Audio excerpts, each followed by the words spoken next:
The honourable member from Regina Capel.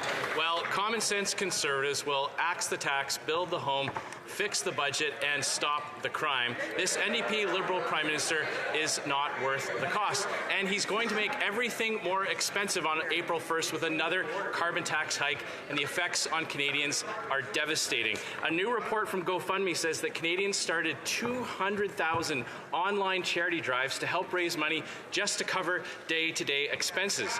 Instead of forcing Canadians to ask for help from online crowdsourcing campaigns, why doesn't the Prime Minister do the obvious thing? Cancel his carbon tax hike and stop making things more expensive. The Honourable President of the Treasury Board. Mr. Speaker, last year was the hottest year on record on the planet.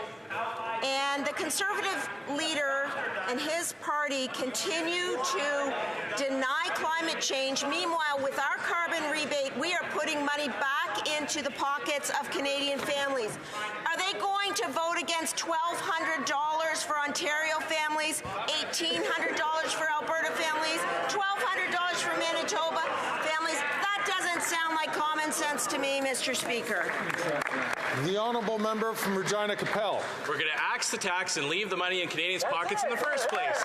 And Canadians aren't fooled by the shell game. They know the rebate doesn't cover all the costs of the carbon tax as manufacturers and producers raise their prices to pay their share of the carbon tax, and all that gets passed on to consumers. But you know, sites like GoFundMe used to be used to help children who lost their parents tragically, and now Canadians are turning to crowdsourcing to help pay their food bills. Officials say that 56,000 campaigns were started just to pay for the cost of food alone. Why doesn't the Prime Minister just axe the tax so prices can come down?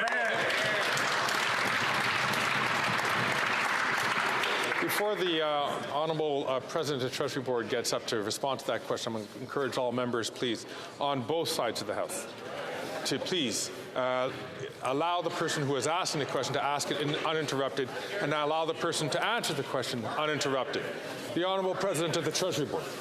Mr. Speaker, the difference between that side of the House and this side of the House is that we don't deny the existence of climate change, and we want to protect it for generations to come. So I have, again, a question.